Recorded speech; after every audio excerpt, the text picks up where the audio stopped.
골라 타는 재미가 있다. 비욘드 리포트 주간 전망대입니다. 오늘도 금융시장의 핫한 아이템들을 리포트 바퀴 이야기까지 탈탈 털어보도록 하겠습니다. 외환시장부터 짚어보도록 하겠습니다. 달러 원 환율이 지난주 1,060원대였는데 이번 주 오늘 1,050원대로 마감했죠. 사흘 동안에 한 15원 정도 떨어졌다 이렇게 하는데, 이렇게 환율이 급락하고 있는, 달러 원 환율이 급락하고 있는 원인이 어떤 것입니까? 일단은 첫 번째로 이제 강달러 흐름이 뭐 아시겠지만 좀 둔화되는 그런 모습이고요. 또 두 번째로는 뭐 지난주까지만 해도 미국 증시 급락하면서 안전자산 선호가 또 달러 원 환율을 막 1,100원까지 끌어올리지 않을까 그런 기대가 있었는데 그런 기대도 좀 사그라들었고, 또 이제 내고 물량도 꽤 나온 것 같아요. 일단 어저께 이제 한은에서 3분기 외환시장 동향이 발표가 됐는데, 이게 이제 기업들이 그 선물안을 어떻게 매매느냐를 보여주는 차트입니다. 그 위로 가면은 선물안 이제 매수이고요. 밑으로 가면 선물안 매도인데, 사실 그동안은 통상 기업들이 이제 무역수지 흑자가 나면 선물안 매도를 하는 것이 일반적인데, 최근에는 계속 매수를 해왔습니다. 달러를 8달러가 많이 없기도 했었지만은 별로 달러를 안 팔아왔는데 3분기에 상당히 순매도로 전환하면서 매물을 좀 소화를 많이 했습니다. 그래서 환율이 올라갈 때 팔자, 그런 심리가 좀 있었던 것 같고요. 그래서 뭐 내고 물량도 좀 소화가 됐고, 또 제가 몇 번 말씀을 드렸는데 1,050원 위에서 이제 외국인들이 원화 자산을 가지고 있는 것에 대해서 환해지를 했다라고 이제 말씀을 드렸습니다. 근데 이제 어느 정도 레벨에 올라서니까 그런 이제 수요들이 좀 일단락되면서 이제 수요 요인이 좀 축소가 됐고, 또 하나 이제 어제 한국은행에서 발표한 그 외환시장 동향에서 이제 역외의 순매수를 보여주는 그런 차트인데요. 그 역외가 그 사상 최대 분기 선물한 순매수를 기록을 했습니다. 여기에는 이제 강달러 때문에 달러 강세 전망하면서 투기적인 그런 수요도 있고, 아까 말씀드린 그런 환해지 관련한 수요도 좀 포함이 되지 않았을까 추측을 해보고 있습니다. 그래서 그런 수요들이 좀 일단락되면서 환율이 좀 되돌림을 하고 있다고 보시면 될 것 같습니다. 근저에는 아무래도 강달러 흐름이 조금 주춤해진 게 이유인 것 같고, 또 그 배경을 보면은 결국은 그동안 미국에서 금리 인상 시기가 앞당겨질 거다, 이제 이런 기대 때문에 달러가 강세로 갔는데, 최근에 미국의 이 선물한 시장, 선물한이 아니라 그 FF 선물, 금리 선물 시장을 보게 되면 미국의 금리 인상 예상 시기가 중반에서 다시 하반기로 다시 늦춰졌거든요. 그래서 결국은 최근에 이 경기 둔화되는 우려 부분들, 또 연준도 달러 강세에 대해서 부담을 나타내는 거, 이제 이런 것들이 좀 표현이 되면서 강달러 흐름이 좀 막힌 게 결국 달러 원 환율에도 영향을 좀 미치지 않았나, 뭐 이런 생각이 들어요. 자, 이제 저도 이런 질문 하기 싫은데 악마의 질문. 1,050원 지지될 것 같습니까? 저는 별로 대답하고 싶진 않고요. 뭐 가능성은 저는 뭐 충분히 있다고 생각을 하고, 아시겠지만 환율 뭐 1년에 100원 이상 움직이는 거는 너무나 흔한 일이고, 뭐 가능성은 있다고 생각을 하고 저도 있습니다. 질문하고 싶지는 않았어요. 자, 1,050원 깨지면 외환시장 분위기 급격하게 달라질 것 같은데요. 어떤 변화가 올까요? 만약에 1,050원이 깨진다. 그럼 또 아래쪽으로 이제 시장이 막 베팅을 하고 들어갈까요?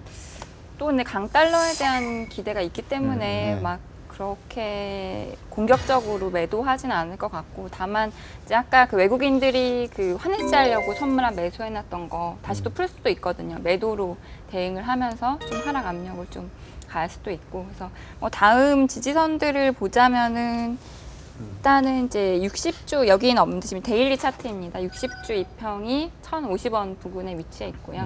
그다음에 201 이평선이 1,043원, 그다음에 120일 이평선이 1,030원 요 부근에 위치해 있습니다. 다음 지지선들로 그러면 작용할 것 1,000원까지 내려가는데 지지선이 여러 개를 지금 뚫고 가야 되기 때문에 내려가는 것도 쉽지 않다, 이렇게 지금 생각해 볼 수가 있겠네요. 일단 뭐 넓게는 뭐 40, 80, 30, 80 요 레인지 연말까지 아닐까 생각합니다. 저도 전망하는데 참고하겠습니다. 부담.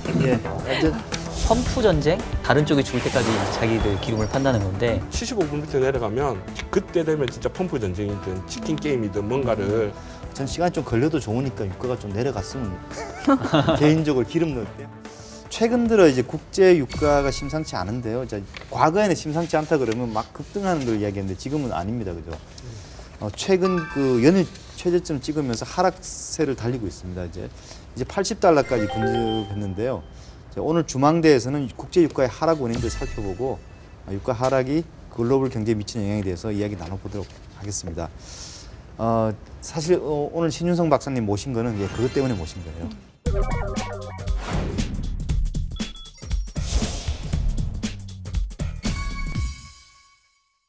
우선 그럼 유가 하락 원인부터 한번 짚어보도록 하겠습니다. 국제 유가가 2011년 이후로 대체로 90에서 110 이 사이에서 이제 그 안정적으로 움직여 왔는데요. 자, 지금 80달러 선까지 떨어졌습니다. 그죠? WTI 기준으로 보면은 그 이유가 뭔지 한번 그거부터 한번 짚어보도록 하겠습니다. 신 박사님 어떤 이유가 있습니까? 그 세계 유가 시장이 굉장히 정보나 이런 데 민감한 시장입니다. 그래서 어디서 전쟁이 났다든지 아니면 비축 부분이 줄었다든지 늘어났는지의 부분이 바로 시장에 반영되는 부분이 있는데 올해 그 유가 부분의 수요가 한 60만 배럴 정도 늘 거라고 봤습니다. 근데 경기가 둔화되면서 느는 부분이 30만 배럴밖에 늘지 않았다는 측면이 있고, 그리고 두 번째는 이제 공급 사이드에서 사우디가 오히려 증산을 해버렸습니다. 근데 증산한 원인 중에 이제 여러 가지가 있겠지만 석유 시장에서 결국 공급자가 될 가능성이 있는 나라가 너무 많아졌거든요. 그래서 그 공급자가 많아지는 나라들이 개발하는 걸 막으려면 결국 채산성이 없게 만들어야 되는데 그 뭐 효과적인 방법으로는 이제 유가를 내리는 거겠죠. 근데 굉장히 이례적인 현상입니다. 왜냐하면 저 이슬람 국가하고 지금 대테러 전쟁을 하고 있는데 아마 과거였다면 지금 120불 이상이 됐어야지 그렇죠. 정상인 거죠. 사우디아라비아가 이렇게 하는 건 사실은 중동에서의 맹주 역할을 지키기 위해서 해주는 겁니다, 대신. 다른 나라는 뭐 생산시설도 늘려야 되고 뭐 여러 가지 여력이 필요하지만 사우디가 기본적으로 그 오펙에서의 장기적인 이익을 도모하려면 다른 나라에서 석유가 개발되면 안 돼야 되거든요. 그러니까 오펙의 시장 지배력이 계속 유지되기를 바라기 때문에 그러면 오펙보다 더 싸게 석유를 공급할 수 있는 나라가 없거든요. 그러니까 계속해서 향후 저유가 시대로 갈 가능성이 이제 높아지는 거죠. 그러니까 사우디가 과거에는 사우디에서 직접 뭐 이런 얘기를 했다고 합니다. 그러니까 브렌트유가 나오고 난 다음에 80년대 석유 파동이 끝나고 난 다음에 유가가 장기간 이렇게 안정될 때 한번 줄여봤는데 오히려 손해를 본 거죠. 시장에서의 이제 구매자도 있고 뭐 이렇게 해갖고 그렇죠. 손해를 오히려 더 많이 본 거죠. 가격은 못 올리고.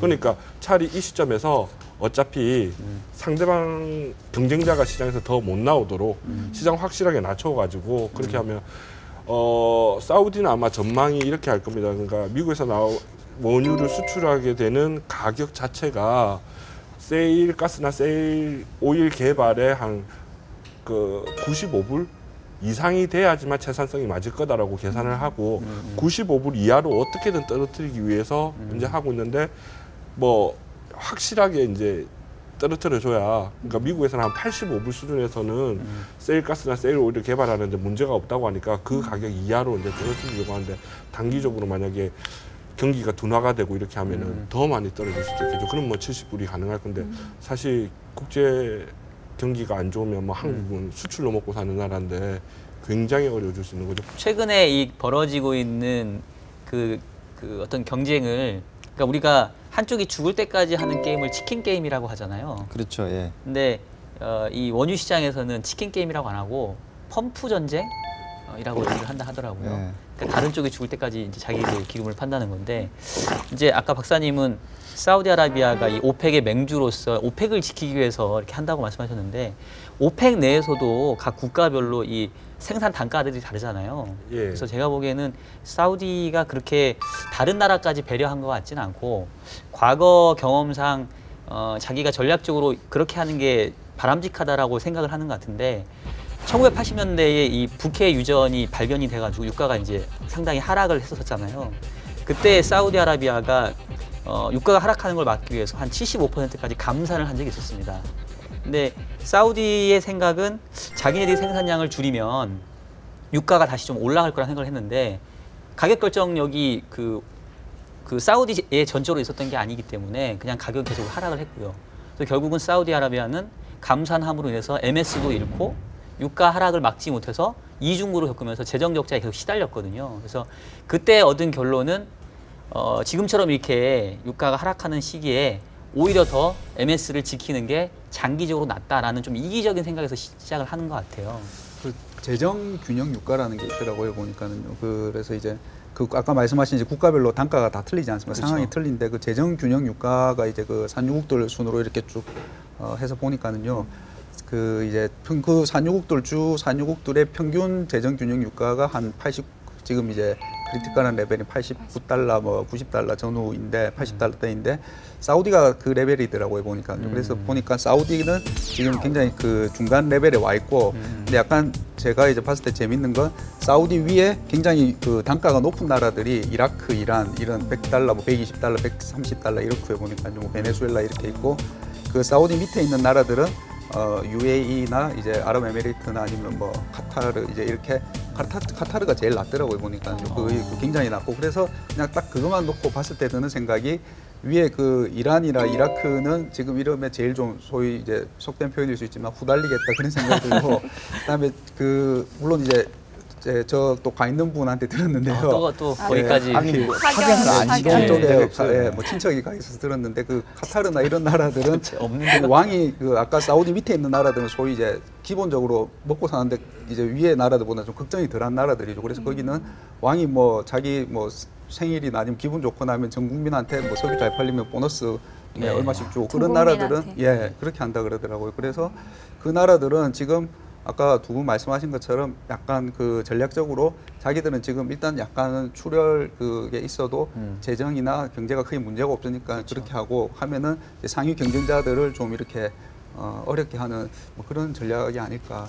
근데 사우디도 80불이면 생각보다 여유 있는 상황은 예, 아니네요. 아닌데 거기는 그 아까 말씀하신 것처럼 기본적으로 이제 그 캐파라고 하나요? 그게 있고 뭐 지금 이 상태로 자기들이 뭐 몇 달 조금 그 정도는 버틸 수 있는 재정이나 이제 다른 경제 매크로 자체가 그 위쪽 나라들보다는 탄탄하니까요. 에너지 관련 플랜트가 한번 발주돼서 실제 생산에 들어가기 위해서는 한 5년 정도 걸릴 겁니다. 그러니까 지금 상태에서 발주를 하지 못한다면 5년 가격이 올랐을 때 이제 그 경제성이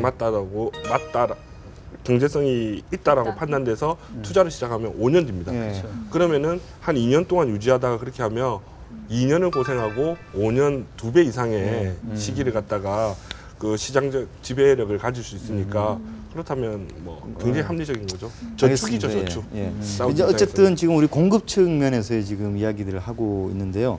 자, 하나만 더 점검을 하겠습니다. 미국이 그 원유 수출을 허용하게 될 가능성을 제기했다 이런 이야기가 있는데 실제로 가능성이 있는 얘기일까요? 그게 가능하다면 또 유가는 또 더 내릴 수도 있지 않냐 그런 생각을 해보는데 어떻게 생각하십니까?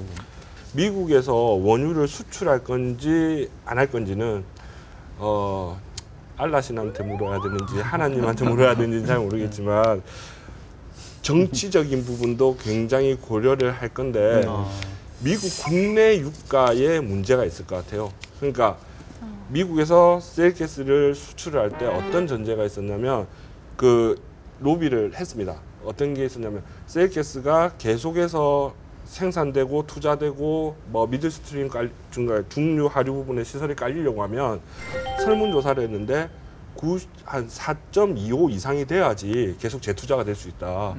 그러니까 그러면 남아있는 가스 물량을 어떻게 해야 되느냐, 수출하게 해달라. 그런데 매장량하고 생산량하고 비교 검토를 해보니까 미국 국내 가격을 4불 25에서 5불 사이에서 안정을 시켜놓고 그다음 나머지는 팔아야 되겠죠. 보호하기 위해서. 근데 역시 원유도 마찬가지인 것 같습니다. 그러니까 미국에서의 원유량이나 이런 것들이 얼마나 나올지에 대해서. 근데 지금 미국에서 원유 지금 막 나오는 곳이 바켄이라는 지역인데 매년 탐사 매장량이 늘었어요. 그래서 그걸 거짓말이라고 하는 사람도 있는데 예상치보다 너무 많이 나옵니다. 그래서 실제 생산량 그 기록도. 그래서 그건 미국에서 국내 가격의 문제가 좀 재투자가 이루어질 만큼 가격을 유지한다면 수출을 안 할 거고 만약에 하락한다면은 수출을 하겠죠. 근데 이것도 역시 한 번의 게임은 아니고 여러 번의 장기적인 게임입니다. 우리는 딱 잘라서 이야기해 주는 걸 좋아하는데. 맞아. 한다. 한다, 언제 한다, 한다. 딱 막. 부채를 좀 주시면 부채를 주시면 합니다. 네. 자, 일단 그 전망 쪽으로 한번 조금 더 이야기를 해보겠습니다. 중장기적으로 이런 유가 하락 현상이 이어질 거다. 이런 그 뭐 전망에 대해서 관심이 모아지고 있는데, 자, 80달러 선에서 더 내려갈 걸로 보십니까? 가능성이 있다고 봅니다. 네. 그래서 뭐 지난번에 주간 전망대에 나와서도 85불에서 플러스 마이너스 10%, 그러니까 10달러, 그러니까 최저 75, 최고 95에서 장기적으로 안정될까 왔다 갔다 할 거라고 말씀을 드렸는데 20불이니까 너무 마진이 큰지는 모르겠지만 그래도 110불, 120불 할 때보다 좀 확률 높게 맞췄다고 생각을 하거든요.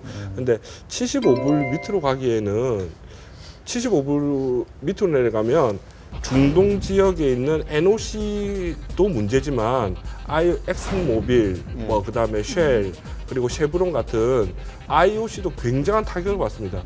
그래서 저는 75불 밑에 내려가면 이제 본격적으로 그때 되면 진짜 펌프 전쟁이든 치킨 게임이든 뭔가를 할 건데 전 75불 밑으로는 안 내려가지 않을까라고 그렇습니다. 우리는 내기 되게 좋아하는데 그것도 한 내기 해볼까요? 반대로 다시 휙 올라갈 가능성, 그런 거 어떻게 보십니까? 올라가죠. 결국은 올라갑니다. 왜냐하면 결국 자원이라는 게 고갈되는 문제가 있기 때문에 어느 순간에 반드시 올라가는데 그게 언제쯤인지가 중요한. 제가 그 박사님 차트 보세요. 제가 나오기 전에 월간 그 유가 차트를 보니까 그림 이렇게 좋아 보이진 않더라고요. 위에 막 구름대도 막 비가 막 내릴 것 같은. 거꾸름 같이 껴 있죠 뭔가. 구름대가 아니 그리고 그 2차 석유 파동 때 유가가 9불쯤 하던 게 이제 4배, 2배 올라갔네. 그때 4배 올라갔네. 예. 한 40불까지 갔죠. 예. 그게 79년도인데 98년에 12불, 13불로 이제 바닥 찍었지 않습니까? 예. 그러니까 그 정도 내려갔다 올라온 거라면 이제 그 사실은 굉장히 오랫동안 또 내려갈 수도 있는 그런 대략 시기를 언제 전과가 봤 있는 이 좋은데요. 커머디티거든요. 질문 좋은데 언제이신지. 네. 저희는 또 우리 이게 서로 정확하게 곤란한 질문들 막 우린 정확하게 냉정하게 말씀해 얘기해 주는 주세요. 거 언제입니까? 한 2년 정도라고 최소 2년 정도 보니까 고유가의 종언이라는 얘기가 나오겠죠. 만약에 네. 막 한두 달이라면 뭐 일시적인 현상이라고 얘기하지 고유가의 종언이라는 얘기를 안 했을 겁니다. 근데 사실 고유가의 종언에 대해서는 작년부터 리포트는 나왔습니다. 그러니까 그 대체되는 에너지들이 워낙 많기 때문에 그래서 저는 한 2년 정도는 최소 2년 정도는 네. 그 100불 이상은 좀 가기가 힘들지 어렵다. 않을까. 예. 그 2007년도인가에 그 국제유가가 150불 찍었던 적이 있었잖아요. 2008년 여름. 2008년 예. 예, 리만 그런 사태 겁니다. 터지기 전, 예, 그래서 2008년. 근데 그 당시에 이제 가장 많이 들었던 얘기가 오일 피크, 예. 그죠? 그러니까 매장되어 있는 뭐 오일 양을 뭐 이렇게 계산을 해보면 뭐 향후 몇십 년 뒤면은 다 바닥난다 예. 이랬었는데 그 뒤로는 그 얘기가 없어요. 그거는 어떤가요 지금 뭐? 피클 프라이스 그 띠어리가 맞았던 적이 석탄에서 석유로 갈 때는 딱 맞았습니다. 그러니까 석탄 가격이 최고를 치고 그리고 석유 가격이 딱 들어오면서 피크 프라이스에서 딱 떨어지기 시작했거든요. 그래서 피크 프라이스가 언제냐에 따라서 이제 얘기가 막 했었는데 이제 그 대체되는 시간이 있습니다. 그러니까 이미 석유 가격 130불이 넘어갔을 때 그 대체가 되기 시작을 했죠. 그래서 그 대체되는 에너지를 이제 했던 게 뭐 신재생 에너지, 그러니까 풍력이나 그 다음에 태양광이나 태양열이나 바이오. 이런 것들이 바이오 에너지라든지 이런 것들이 나왔는데 130불이면 이제 경제성을 가지는 거죠. 그것들이 그러면 그것들이 그런 신재생 에너지들이 그럼 대체하는데 시간이 걸릴 겁니다. 뭐 공장이나 이런데 그때까지 그러면 계속해서 석유 수요는 있다 보니까 피크 프라이스를 200불로 잡았던 것 같아요. IEA에서. 근데 탐사 기술이 발전되고 그다음에 그 생산 기술이 발전되면서 지금은 고갈 얘기가 완전히 들어갔죠. 특히 뭐 대륙붕 쪽은 모르겠지만 아직 개발 안 된 딥시 같은 경우에는 심해 같은 경우에는 아직 탐사를 안 해봤기 때문에 얼마의 매장량이 있는지 모르거든요. 제가 초등학교 74학번인데요. 예. 그때도 30년 이야기 있었어요. 30년. 어. 그러니까 그때대로 이야기를 하면 이미 2004년에 이미 전 세계는 끝났어야 되는데. 석유가 바닥이 났었어야 돼요, 사실. 그러니까. 뭐 연배를 말씀하시니까 갑자기 제가 굉장히 공손해 말씀드렸는데 이제 그 효과로 유가 하락하면 우선 그 경제 성장에 도움이 된다. 그러니까 석유에 쓸 돈이 좀 절약이 되기 때문에 다른 데로 좀 쓸 수 있다. 뭐 이런 이야기인데요. 최근 유가 하락이 글로벌 경제 구원투수 역할을 할 수 있다. 이렇게 보시는지 어떻게 보시죠? 가격이 안정되다는 게 굉장히 좋은 일입니다. 실제로 가격이 안정돼 있으면 그 소비자나 그다음에 파는 사람이나 거기에 맞춰 가지고 그 예산을 짜든지 자기가 뭐 소비 패턴을 바꾸든지 얼마든지 그럴 수 있거든요. 네. 그런데 이렇게 원자재 가격은 한번 내려버리거나 이렇게 급격하게 변동을 하면 시장에서 이게 그 새로운 최적점을 찾아가는데 시간이 많이 걸립니다. 그러면서 언설턴티가 그 불확실성이 굉장히 커지겠죠. 네. 그러면 커지면 사실 경제에 좋냐 이러면 안 좋아요 별로. 그리고 이미 그 98년도에 저희가 디플레를 처음으로 우리 경제에서 아마 경험했을 겁니다. 인플레이션보다 더 끔찍했을 겁니다. 그렇죠. 디플레이션이라는 게. 지금 석유 가격이 내려갔을 때에 그 원유 가격이 내려갔을 때 이제 제가 제일 걱정하는 부분인 겁니다. 모든 원자재가 기본적으로 유가하고 같이 동행을 하는데 같이 다 내려갔을 때에는 글로벌 경제가 디플레이션이 되면 이건 정말 끔찍하다는 거죠. 그래서 그게 제일 우려됩니다. 근데 사실은 가격이 왜 케인지안 경제학자들 말고 고전학파들 경제학자들이 말하는 거는 가격이 신축적으로 움직여 가지고 새로운 균형을 찾아줌으로써 수요를 만들어 준다라고 주장하잖아요. 네. 그런 주장을 하는 관점에서 본다 그러면 유가 내려가는 것이 무슨 문제냐 이런 반문을 할 수도 있을 것 같아요. 근데 저는 개인적으로 신 박사님 말씀하시는데 그 좀 새로운 균형을 찾아가는데 좀 언서턴티가 발생하고 시간이 걸리고 전 시간이 좀 걸려도 좋으니까 유가가 좀 내려갔으면 2년 정도 가격이 안정될 수 있다고 하셨는데 뭐 유럽도 그렇고 일본도 그렇고 우리도 계속 지금 부양을 하려고 하고 있잖아요. 어쨌든 뭐 금리 낮추는 것도 비용 낮추는 거고 유가 낮추는 것도 비용 낮추는 거니까 그러니까 물론 뭐 이렇게 일부 산업은 좀 부정적인 영향이 있을 수 있지만 완전히 그게 막 안 좋다고만 말할 수는 없을 것 같아요. 그러니까 이런 네. 상호작용을 하잖아요. 그죠? 수요가 약하니까 가격이 떨어지고 근데 떨어진 가격은 수요를 부추기는 역할을 하고 그렇죠. 그러다가 이제 이게 어느 정도 서로 영향을 주다가 더 안 떨어지는 수준까지 가면은 이제 그때부터는 바닥 잡고 올라갈 수 있는 그런 여건이 되겠죠. 그 제가 원래 엉뚱한 소리를 하니까 정말 그 술자리에서나 이렇게 이코노미스트들끼리 모여서 하는 말씀 하나 드릴 것 같으면은 셀가스를 셀가스 혁명이라고 부릅니다. 근데 우리가 다들 걱정했던 게 이 부분입니다. 그러니까 전기라는 산업혁명에서 그다음에 석유라는 이제 에너지로 넘어가고 가스라는 것으로 넘어가기 전에 뭐가 날 거냐 이러니까 공황이었어요. 시나리오가. 에너지원이 변할 때는 항상 공황이 터졌어요. 그래서 디플레이션이 만약에 저는 75불 밑으로 안 내려갔으면 좋겠다고 생각하는 사람이거든요. 왜 안 내려갔으면 좋겠냐면 그거 밑으로 내려가면 디플레이션이에요. 정말 에너지원을 체제를 바꾸기 위해서 산업구조 자체를 바꾸기 위해서 그래서 그 디플레이션을 보통 해결하기 위한 방식은 전쟁이었어요. 기존 시설 다 부숴버리고 그렇죠. 새로 다 하고 그러니까 뭐 술 마시면 이제 그날 별로 뭐 미인하고 이렇게 술을 마신 게 아니고 남자들끼리 꿉꿉하게 이렇게 술을 마시고 있으니까 다들 막 그 비극적인 얘기로 가가지고 아 유가가 이렇게 되면 원자재 가격이 하락하고 그 하락하다 보니까 그 수요 자체가 줄고 뭐 줄게 되면은 이제 새로운 에너지로 바꿔야 되고 뭐 이런 부분에 막 하다가 야 이거 공황 오는 거 아니야 하면서 야 우리 그 술이나 더 마시자 이렇게 하면서 어차피 술을 그래도 그렇게 술을 그래 봐요. 드셔서 내수보양에. 내수를 진작하기 위해서 그리고 네. 최근 뭐 그 외신 기사를 보니까 인도 경제가 굉장히 좋을 거라고 아까 그러셨잖아요. 그러니까 뭐 그 전 세계 경제가 좀 전보다는 평등해졌다고 아예 못 사는 나라는 없다고 그러면 가격 떨어지면 그런 나라들이 또 수요를 더 많이 할 수가 있잖아요. 뭐 예를 들면 인도나 뭐 그런 나라들 좀 저도 비슷한 생각이 네. 드는데 유가 떨어지면은 그 부를 산유국에서 이 소비국으로 좀 이전시키는 역할을 하게 되니까 우리 입장에서는 굳이 그렇게 그러면 않아요. 이게 올라가야 좋은 거냐 그런 건 아닌 것 같고요. 물론 안정되면 좋다고 그렇게 말씀하셨는데 지금 유가가 우리가 생각해 보면은 한 10년 전쯤에 이게 20불, 30불 넘어갈 때 막 경악을 했었던 그런 유가거든요. 예. 그러니까 뭐그 시대가 다시 온다 이거는 사실은 뭐 말도 안 되는 이야기라고 생각합니다만 단기간에 너무 많이 올랐기 때문에 좀 떨어져줘도 되지 않냐는 그런 생각이 듭니다 저는. 자, 유가 하락이 통화 정책에 어떤 영향을 미칠까? 이거는 우리 채권 애널리스트 두 분한테 한번 물어볼게요.